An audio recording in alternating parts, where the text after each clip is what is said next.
एक तरफ जहां डोनाल्ड ट्रंप अचानक से पैतरा बदलते हुए दिख रहे हैं चागोस द्वीप पर, आखिरकार क्यों पैतरा बदला, तो वहीं दूसरी तरफ चाइना को काउंटर करने के लिए अब चौतरफा तैयारी शुरू हो गई है। चाइना का एक तीसरा पड़ोसी भी अब बड़ी तैयारी कर रहा है। क्या राफेल ही बनेगा चाइना के लिए सबसे बड़ी मुसीबत? पहली बात तो ये कि देखने को मिल रहा है डोनाल्ड ट्रंप, इन्होंने अपना पैतरा बदला है चागोस द्वीप को लेकर। अब से कुछ समय पहले डोनाल्ड ट्रंप ने एक ट्वीट किया था जिसमें वो बुरी तरीके से गुस्साए थे यूके के प्राइम मिनिस्टर के ऊपर चागोस द्वीप के ब्रिटेन के फैसले पर कि वो अब सौंप देगा मॉरिशस को। इसे बहुत बड़ी बेवकूफ़ी भरा बताया था, लेकिन अब डोनाल्ड ट्रंप पलट गए हैं और अचानक से पलटकर डोनाल्ड ट्रंप ने ये कहा है कि ये डील स्टारमर की बनाई सबसे अच्छी डील थी। हालांकि उन्होंने ये भी कह दिया कि अमेरिका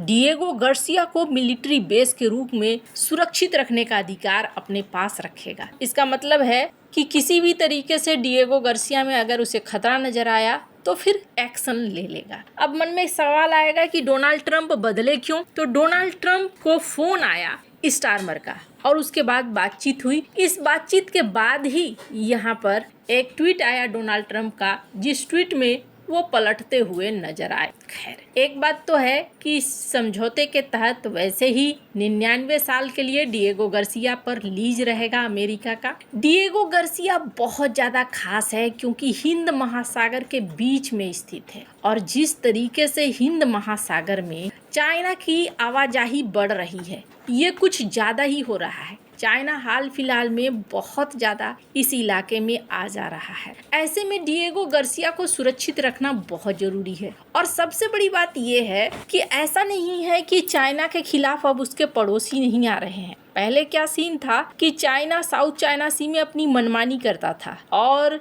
इस मनमानी में फिलीपींस को डराना धमकाना हुआ, ताइवान को डराना धमकाना हुआ, जापान को हो, तो ये दायरा धीरे धीरे बढ़ने लगा और बढ़ते बढ़ते 9 डैश लाइन से अब 11 डैश लाइन हो गया कि हमारे पास जो साउथ चाइना सी का पूरा इलाका है ये हमारा है। अब इनका टेंशन साउथ चाइना सी में जो भी देश हैं उन सब से होने लगा। वियतनाम के साथ भी इनका टेंशन होने लगा।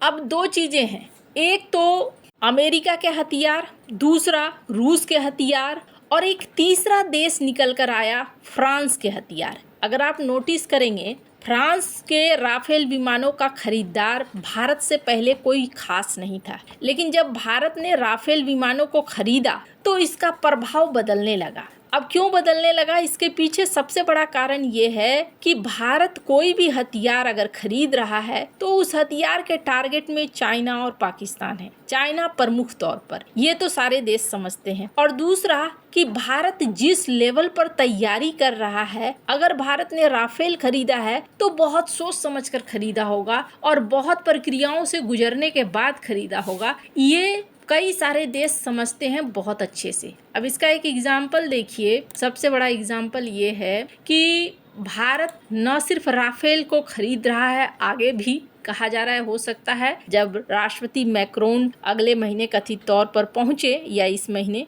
तो एक डील फाइनल हो सकती है जिस डील में 114 राफेल की घोषणा हो सकती है। ये अच्छे बड़े अमाउंट का है, लेकिन इसके साथ खासियत यह है कि राफेल को भारत में ही बनाया जाएगा, भारत में ही निर्माण होगा। यहाँ तक कि भारत की प्लानिंग चाइना के खिलाफ किस तरीके तक की है, इसका अंदाजा आप ऐसे लगाइए। असम में एक हाईवे बनाया गया है, जिस हाईवे को खास तौर पर अगर कभी युद्ध छिड़ता है तो माना जा रहा है कि इस हाईवे का इस्तेमाल किया जाएगा एयर स्ट्रिप्स की तरह और यहाँ पर हवाई पट्टी की तरह उतारे जाएंगे राफेल विमानों को।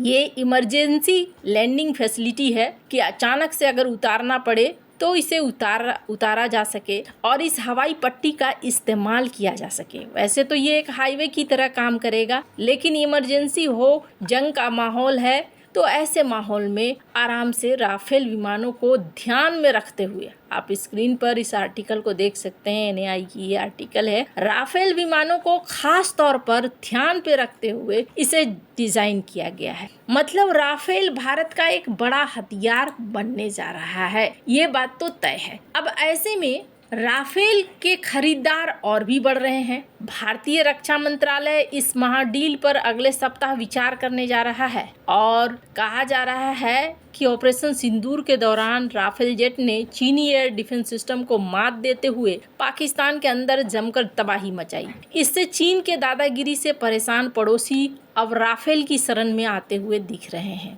कहा जा रहा है कि वियतनाम राफेल फाइटर जेट का अगला कस्टमर हो सकता है। वियतनाम अब तक रूस से फाइटर जेट ले रहा था, लेकिन अब वो अमेरिकी दबाव या चीन के खतरे को देखते हुए हथियारों की खरीद में विविधता लाना चाहता है। वियतनाम ने साल 2018 में पहले ही सीक्रेट तरीके से राफेल जेट का आकलन किया था। उस समय राफेल जेट हिंद प्रशांत क्षेत्र में तैनाती के दौरान वहां कुछ समय के लिए रुके थे। कहा जाता है कि इस तरह की डील दोनों देशों के बीच में अगर होती है तो ये डील ऐतिहासिक होगी। अभी राफेल जेट बनाने वाली दसॉल्ट एविएशन और वियतनाम के रक्षा मंत्रालय ने इस संबंध में कोई जानकारी नहीं दी है। फ्रांसीसी मीडिया ने ये दावा तब किया है जब दक्षिण पूर्वी एशिया के देश तेजी से बढ़ते सुरक्षा खतरे से निपटने के लिए अत्याधुनिक सैन्य उपकरण खरीदने पर जोर दे रहे हैं। खास तौर से दक्षिण चीन सागर में खतरा बढ़ रहा है, जहां चीनी नौसेना बहुत तेजी से अपना दबदबा बढ़ा रही है। चीन लगभग पूरे दक्षिण चीन सागर को अपना बता रहा है।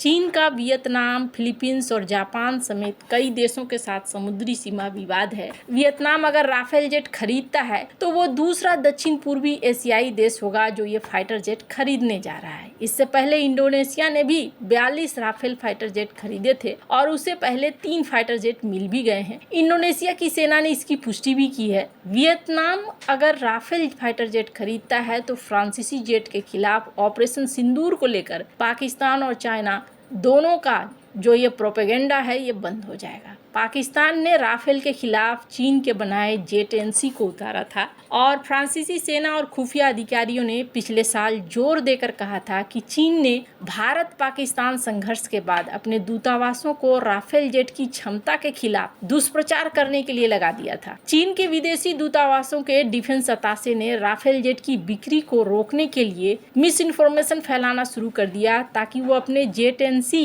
और JF-17 को बेच सके। चीन की कोशिश थी कि वो उन देशों को अपने पाले में लाए जो राफेल खरीदना चाहते हैं या उससे खरीद चुके हैं। चीन के इस मिस इन्फॉर्मेशन बाद भी इंडोनेशिया ने इस फाइटर जेट पर भरोसा किया। फ्रांस ने अब तक मिस्र, Bharat, Qatar, Greece, Croatia, UAE, Serbia, Indonesia को राफेल जेट बेचा है। वियतनाम की वायुसेना में अभी रूस के बनाए सुखोई 30, MiG-21, सुखोई 27 जैसे विमान हैं। रूस और चीन की नज़दीकियां और यूक्रेन युद्ध में फंसे होने की वजह से अब वियतनाम फ्रांस की ओर देख रहा है। वैसे ये भारत के लिए भी अच्छा होगा। कल को जब भारत में लोकल प्रोडक्शन शुरू हो जाएगा तो ये भारत के लिए कस्टमर बनेंगे। मैं कम से कम मेंटेनेंस कस्टमर तो जरूर बनेंगे, तो भारत को डबल मुनाफा होगा। और सबसे बड़ी बात, PL-15 को मॉडिफाई करके अस्त्रा MK1 या अस्त्रा MK2 में इसकी टेक्नोलॉजी का इस्तेमाल किया जा सकता है, ऐसा पिछली बार भी कहा गया था,